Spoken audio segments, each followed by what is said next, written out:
بسم اللہ الرحمن الرحیم والشمس وضحاها.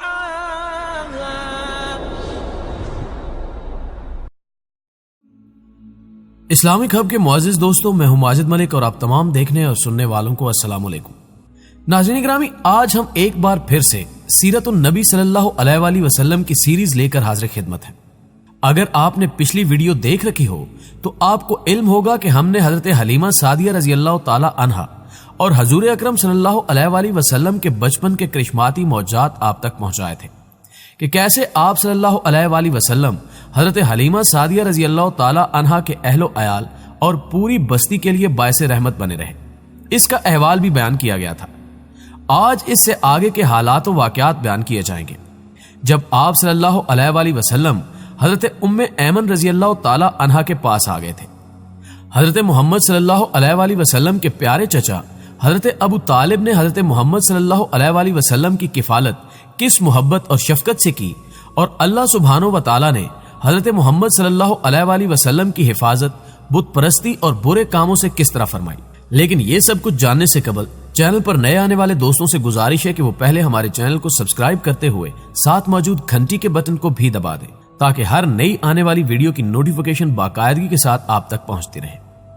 معزز دوستو، حضرت حلیمہ سعدیہ رضی اللہ تعالی عنہا کے بعد حضرت ام ایمن رضی اللہ تعالی عنہا نے ایک ماں کی طرح آپ صلی اللہ علیہ وآلہ وسلم کی نگرانی کی. ان کے بارے میں حضور صلی اللہ علیہ وآلہ وسلم فرمایا کرتے تھے کہ یہ خاتون میری والدہ کے بعد میری ماں ہے. حضور صلی اللہ علیہ وآلہ وسلم جب نبی بنائے گئے تو حضرت ام ایمن رضی اللہ تعالی عنہا اولین تصدیق کرنے والوں میں سے ہو گئی. حضور صلی اللہ علیہ وآلہ وسلم نے انہیں آزاد کر دیا. ان کا پہلا نکاح بنی حارث کے عبید بن زید بن عمرو سے ہوا، جن سے ایمن پیدا ہوئے، جن کے نام پر ان کی کنیت ام ایمن تھی. پہلے شوہر کے انتقال کے بعد حضور صلی اللہ علیہ وآلہ وسلم نے اپنے آزاد کردہ غلام حضرت زید بن حارثہ رضی اللہ تعالی عنہ سے ان کا نکاح کروایا، جن سے اسامہ بن زید رضی اللہ تعالی عنہ پیدا ہوئے. حضرت عثمان رضی اللہ تعالی عنہ کے دور خلافت میں حضرت ام ایمن رضی اللہ تعالی عنہ کی وفات ہوئی.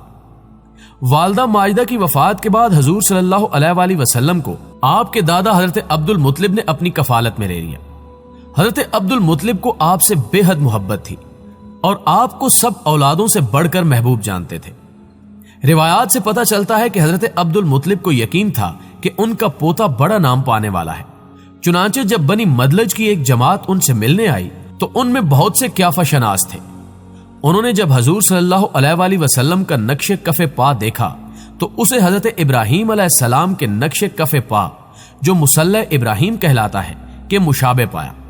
اس لیے انہوں نے حضرت عبد المطلب سے کہا کہ اس بچے کی بطور خاص حفاظت اور نگرانی کریں. چنانچہ حضرت عبد المطلب حتیم میں اپنی نشست پر حضور صلی اللہ علیہ وآلہ وسلم کو اپنے قریب بٹھا کر پشت پر ہاتھ پھیرا کرتے اور کہتے اس کی تو بہت بڑی شان ہے. دادا اپنے پوتے کو ہمیشہ ساتھ رکھتے اور اپنے ساتھ ہی کھانا کھلاتے. معزز دوستو، اسی سال حضرت عثمان بن عفان رضی اللہ تعالی عنہ کی ولادت ہوئی. حضرت عبد المطلب کے زیر سایہ آپ کا بچپن بہت آرام سے گزر رہا تھا.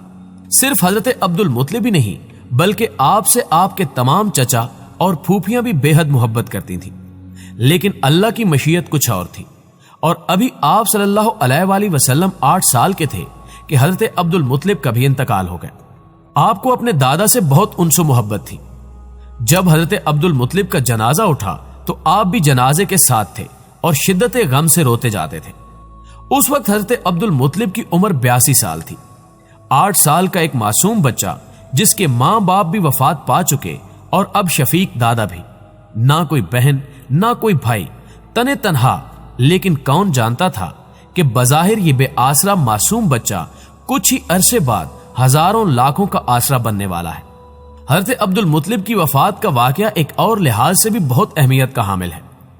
قصی بن کلاب نے جملہ امور ریاست حضرت صلی اللہ علیہ وآلہ وسلم کے جد امجد عبد المناف کے حوالے کیے تھے، جو کہ بعد ازاں ان کے بیٹے اور آپ کے پردادا حضرت ہاشم کے حصے میں آئے. دوسری طرف حضرت ہاشم کے ہی دور میں خانہ کعبہ کی تولیت کے زیادہ تر حقوق بھی حضرت ہاشم نے حاصل کر لیے اور ان سے یہ تمام اختیارات حضرت عبد المطلب کو بھی وراثتاً حاصل ہوئے۔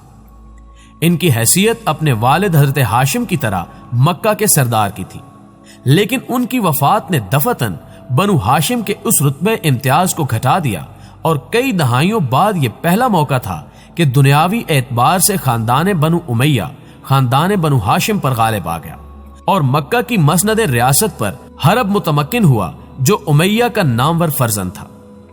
ابو سفیان اسی حرب بن امیہ کا بیٹا تھا، اور حرب کے بعد مکہ کا سردار اور سپہ سالار بنا۔ حرب بن امیہ نے ریاست اور تولیت خانہ کعبہ کے جملہ اختیارات اپنے قبضے میں کر لیے، اور صرف سقایا یعنی حاجیوں کو پانی پلانے کی سعادت ہی حضرت عباس رضی اللہ تعالی عنہ کے پاس رہی، جو حضرت عبد المطلب کے سب سے چھوٹے بیٹے تھے۔ ناظرین گرامی، تاریخی کتب بتاتی ہیں کہ حضرت عبد المطلب کے مختلف ازواج سے 10 بیٹے تھے، جن میں آن حضرت صلی اللہ علیہ وآلہ وسلم کے والد حضرت عبداللہ اور حضرت علی رضی اللہ تعالی عنہ کے والد جناب ابو طالب ماں کی طرف سے سگے بھائی تھے۔ اس لیے حضرت عبد المطلب نے آپ صلی اللہ علیہ وآلہ وسلم کو حضرت ابو طالب کی ہی آغوش تربیت میں دے دیا۔ اس کے علاوہ حضرت عبد المطلب نے اپنی وفات کے وقت اپنی بیٹیوں یعنی آپ صلی اللہ علیہ وآلہ وسلم کی پھوپھیوں اروی، امیمہ، برہ، صفیہ، عاتقہ اور ام حکیم البیضہ کو بلا کر حضرت صلی اللہ علیہ وآلہ وسلم کی پرورش اور خیال رکھنے کی وصیت کی۔ حضرت ابو طالب اپنے والد کی وصیت کے مطابق حضور صلی اللہ علیہ وآلہ وسلم کو اپنے گھر لے آئے۔ ان کی بیوی حضرت فاطمہ بنت اسد بھی حضور صلی اللہ علیہ وآلہ وسلم سے بہت محبت کرتی تھی، اور حضور صلی اللہ علیہ وآلہ وسلم کی پرورش میں انہوں نے بڑی دل جمی سے حصہ لیا۔ حضرت ابو طالب بھی آپ سے بہت محبت کرتے تھے، اور مرتے دم تک آپ کے سر پر کسی مضبوط صاحبان کی طرح سایہ کیے رہے۔ ان کی محبت اس درجہ بڑی ہوئی تھی کہ آپ کے مقابلے میں اپنی سگی اولاد کی بھی پرواہ نہ کرتے، اور حضرت عبد المطلب کی طرح ہر وقت آپ کو اپنے ساتھ رکھتے۔ حضرت ابو طالب کثیر العیال تھے، اس لیے بڑی اسرت اور تنگ دستی سے گزر بسر ہوتی تھی۔ باوجود کم سنی کے حضور صلی اللہ علیہ وآلہ وسلم نے اپنے چچا کے گھر کی یہ حالت دیکھی تو کام کاج کرنے میں کوئی آر محسوس نہ کیا۔ لوگوں کی بکریوں کو اجرت پر چراتے اور بکریوں کو مکہ کی ایک پہاڑی اجیاد کے قریب عریقت نامی مقام پر لے جایا کرتے، اور اس سے جو کچھ اجرت ملتی وہ اپنے چچا کو دیتے۔ عرب میں بکریاں چرانا کوئی معیوب کام نہ تھا، بڑے بڑے شرفاء اور امراء کے بچے بکریاں چرایا کرتے تھے، اور یہ ان بچوں کے لیے کوئی کام نہیں بلکہ ایک مشغلے کی حیثیت رکھتا تھا، اور عرب طرز معاشرت کا جائزہ لیا جائے تو اسے بآسانی سمجھا جا سکتا ہے۔ دوستو، زمانہ رسالت میں آپ صلی اللہ علیہ وآلہ وسلم اس سادہ اور پر لطف مشغلے کا ذکر فرمایا کرتے تھے۔ ایک مرتبہ آپ صلی اللہ علیہ وآلہ وسلم صحابہ کرام کے ساتھ جنگل میں تشریف لے گئے۔ حضرت جابر بن عبداللہ رضی اللہ تعالی عنہ سے روایت ہے کہ ہم لوگ اراک یعنی پیلو کے درخت کے پھول چن رہے تھے تو آپ صلی اللہ علیہ وآلہ وسلم نے فرمایا، جو سیاہ ہو گیا وہ لے لو کہ وہی سب سے اچھا ہوتا ہے۔ اس پر صحابہ نے عرض کیا، یا رسول اللہ صلی اللہ علیہ وآلہ وسلم، کیا آپ بھی بھیڑ بکریاں چرایا کرتے تھے؟ فرمایا، ہاں، کوئی پیغمبر ایسا نہیں گزرا جس نے بھیڑ بکریاں نہ چرائی ہوں۔ 10-12 سال کی عمر تک آپ صلی اللہ علیہ وآلہ وسلم کا یہ مشغلہ جاری رہا۔ ابن اساکر نے جہلمہ بن عرفتہ سے روایت کی ہے کہ میں مکہ آیا، لوگ قحط سے دوچار تھے۔ قریش نے کہا، ابو طالب وادی قحط کا شکار ہے، بال بچے کال کی زد میں ہیں، چلیے کعبہ چل کر بارش کی دعا کیجیے۔ حضرت ابو طالب ایک بچہ ساتھ لے کر برآمد ہوئے۔ بچہ چمکتا دمکتا سورج معلوم ہوتا تھا، جس سے گھنا بادل ابھی ابھی چھٹا ہو۔ اس کے ارد گرد اور بھی بچے تھے۔ حضرت ابو طالب نے اس بچے کا ہاتھ پکڑ کر اس کی پیٹھ کعبہ کی دیوار سے ٹیک دی۔ بچے نے ان کی انگلی پکڑ رکھی تھی۔ اس وقت آسمان پر بادل کا ایک ٹکڑا نہ تھا، لیکن دیکھتے ہی دیکھتے ادھر ادھر سے بادلوں کی آمد شروع ہو گئی، اور ایسی موسلا دھار بارش ہوئی کہ وادی میں سیلاب آ گیا اور شہر و بیابان شاداب ہو گئے۔ بعد میں حضرت ابو طالب نے اسی واقعے کی طرف اشارہ کرتے ہوئے آپ صلی اللہ علیہ وآلہ وسلم کی مدح میں کہا تھا، جس کا ترجمہ یہ ہے، وہ ایسے روشن و منور ہیں کہ ان کے چہرے کی برکت سے بارش مانگی جاتی ہے، یتیموں کے ماوا اور بیواؤں کے محافظ ہیں۔ ناظرین گرامی، حضرت ابو طالب کے مکان میں قیام کے دوران 2 اہم واقعات پیش آئے۔ ایک یہ کہ ایک مرتبہ گرمی کے موسم میں مکہ میں ایک جگہ گانے بجانے کی محفل منعقد ہوئی تھی۔ آپ صلی اللہ علیہ وآلہ وسلم نے اس محفل میں شرکت کی خاطر بکریوں کو ایک ساتھی چرواہے کے حوالے کیا اور محفل کے مقام تک پہنچے جو چراگاہ سے دور تھی۔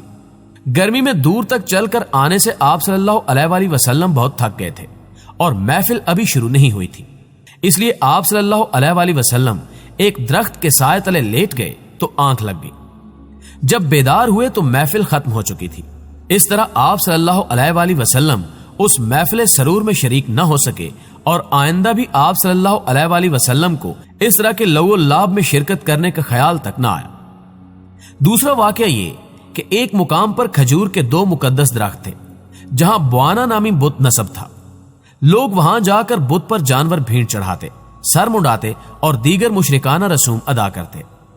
حضور صلی اللہ علیہ وآلہ وسلم کو ہر سال اس تقریب میں شرکت کے لیے کہا جاتا، مگر آپ صلی اللہ علیہ وآلہ وسلم انکار فرماتے۔